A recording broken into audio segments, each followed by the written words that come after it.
So, hello guys, what's up? It's me again, si Mima Alicia nyo at nagbabalik ulit para sa ating panibagong video. So, ito na nga guys, masyadong pinapakaba, masyadong pinapangatog ni former Senator Antonio Trillanes ang mga natutulog na jetlog ng mga Duterteñans.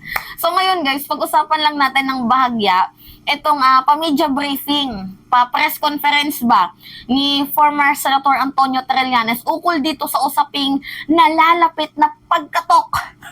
Knock knock, who's there? ICC po ito.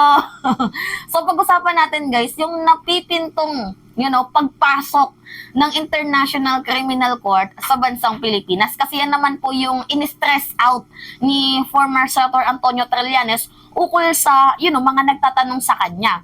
So ngayon guys, bago natin talakayin yan, alam nyo naman guys na every time na itong mga Pro Duterte, itong minions nila Digong. So, lagi nilang sinasabi sa akin guys, sa comment section, whenever na tinatopic ko itong ukol sa International Criminal Court, sinasabi nila na papel lang yan. 'Di ba? Walang kakayahan daw po ang International Criminal Court para ipaaresto si Digong. Sabi nila, fake news kami ma. Kasi wala yang walang police, walang armed. 'Di ba? Itong walang sundalo, walang military forces. Itong International Criminal Court para ipaaresto si former President Duterte kasi daw, isa lamang po yung papel. Yan yung sinabi, ini-stress out ng mga minions ni former President Duterte. Ako guys, always kong sinasabi sa inyo, na ang International Criminal Court, totoo, na wala na silang jurisdiction ngayon. And totoo na wala silang military power, pero may power po ang International Criminal Court na, ipaaresto itong si former President Duterte dahil unang-una sa lahat, nung nangyari yung krimen, miyembro pa tayo ng International Criminal Court noong 2018, 2019, di ba? Yung madugong drug war, 'di ba? Pinakamadugong pangyayari sa tala ng buong buhay natin yung panahon ng 2017, 18, 2019 dahil talaga nga namang nilapastanganan ang buhay ng iilan, ng iba pa nga planado, ang iba masyadong nilagay ang kapangyarihan sa kanilang mga kamay. So, pangalawa pa dito guys na reason na possibly, hindi talaga possibly, talaga nga namang walang choice sa President Marcos kundi permahan, kundi makiayon na lang siya pag lumabas na yung warrant or yung red notice ng International Criminal Court kay Digong. Wala siyang choices kasi unang-una sa lahat si President Marcos noong siya pa ay senador ng Pilipinas, isa po siya sa pumirma sa Rome Statute para maging miyembro tayo ng International Criminal Court. So, literally guys, itong sinasabi ni President Marcos na hindi tayo makikipag-cooperate dyan, it's just a game. 'Di ba? Larong politika to. Pero yung sa puso ni President, ipapa-arresto niyan kasi may mali eh. 'Di ba? Pro-people at pro-justice itong si President Marcos. It's just a tactic. Taktika lang po ito. Pangatlo, Interpol.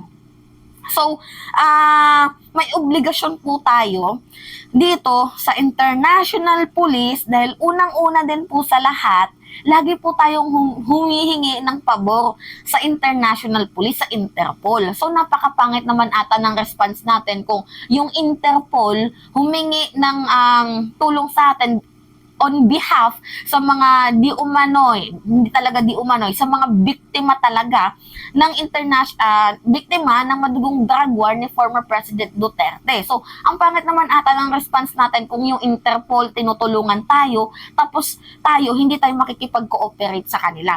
Meron din po tayong obligation dito sa Interpol.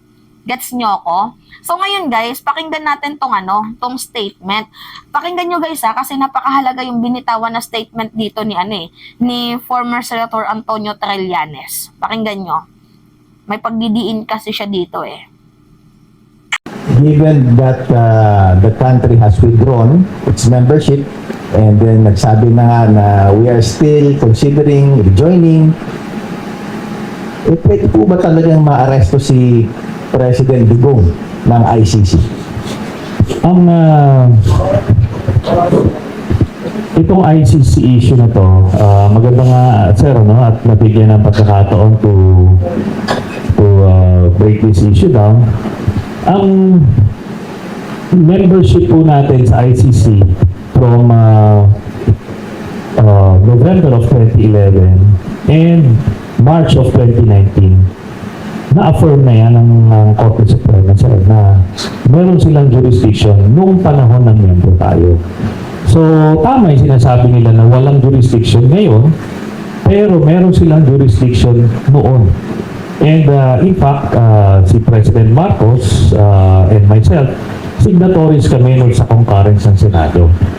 So, naniniwala din siya back then about the wisdom and the rationale of Yan guys, in-stress out, 'di ba, ni former Senator Antonio Trillanes na itong si President Marcos. If you will remember, back then, nung senador pa lamang ho itong ating current president ngayon, isa po siya sa mga pumirma. Kasi guys, 'di ba, sumali tayo dito sa Rome Statute para maging miyembro ng International Criminal Court noong 2011.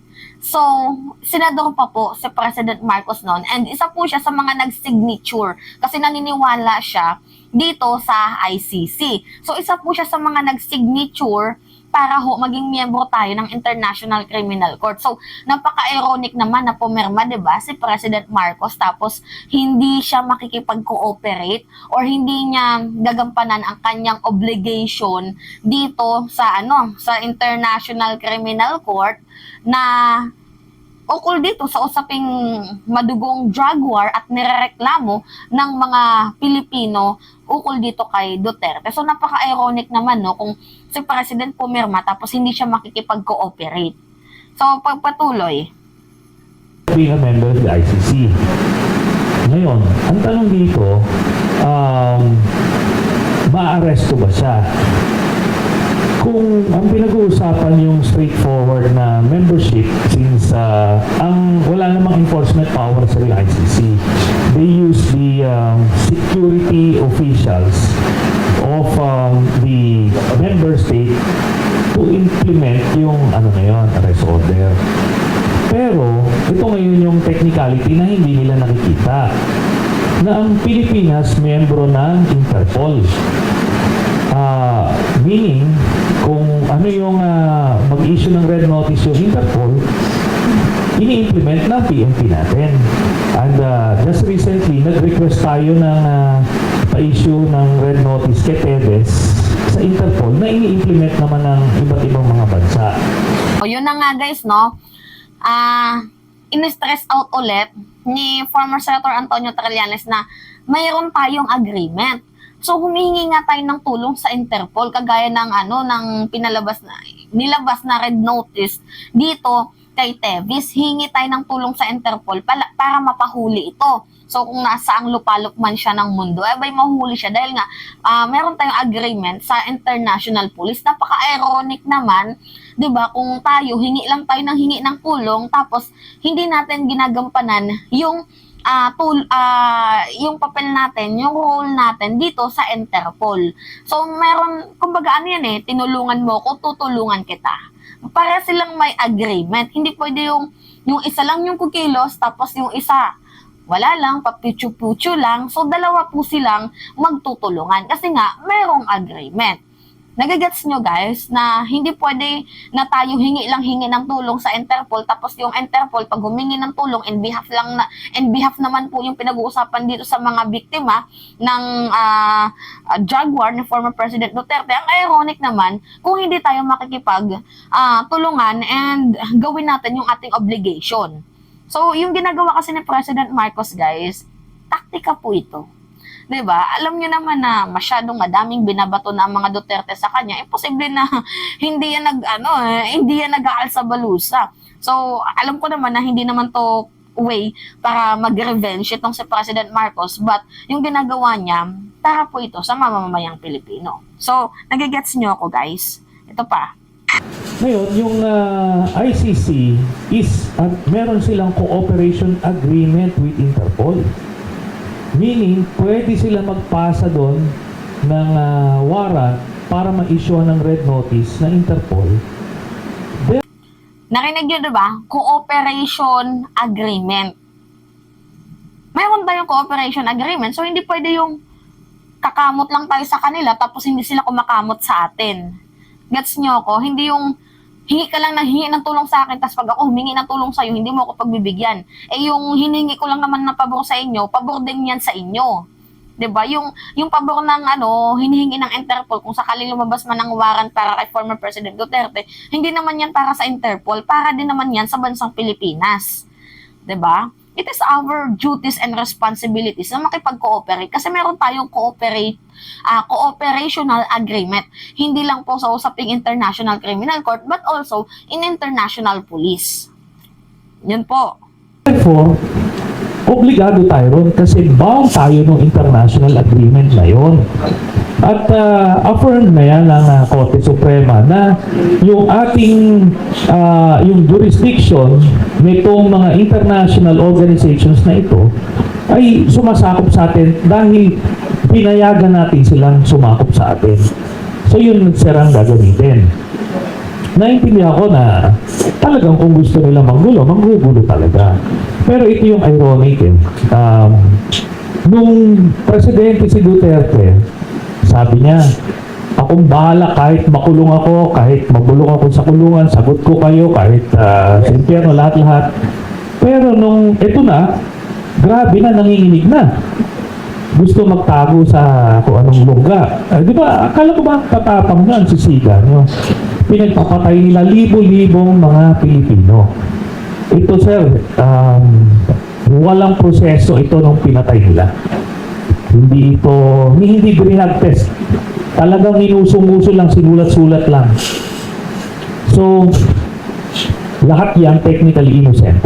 I agree, marami dyan. May talagang mga salot sa lipunan doon. Pero, ang rules natin, ang proseso natin, ikulong mo. Ihuliin mo, i-try mo sa korte, pag guilty, ikukulong. That's how society works dito based dun sa constitution na sinumpaan niya na tutuparin. So yun sarang kwento. Diba? Napakabudol ni Digong, no? Pro-Pilipino. Sabi.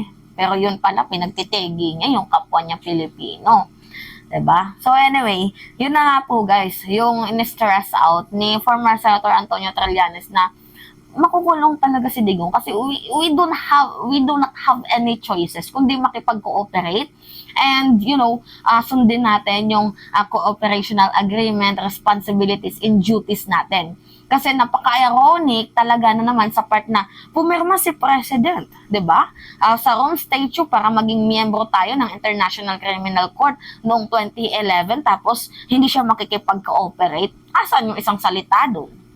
'Di ba? Pangalawa dito, may cooperational agreement tayo sa Interpol. 'Di ba? So pangatlo, yung nangyari yung krimen, miyembro pa tayo ng International Criminal Court. That's it. 'Di ba? Kaya hindi tayo gampanan yung duties and responsibilities natin kapag nandito na yung warrant or yung red notice. Gets nyo? So, yun lang po guys. Sa mga DDS na nagtatanong dyan, yes, totoong walang jurisdiction ngayon, pero nung miyembro tayo, meron. And nung nangyari yung krimen, miyembro tayo. So, maaresto po niyang kadigungan ninyo. Diba? Anyway, yun lamang ho guys. So, that's me again, si Mima Alicia. At nagbabalik ulit para sa ating panibagong video.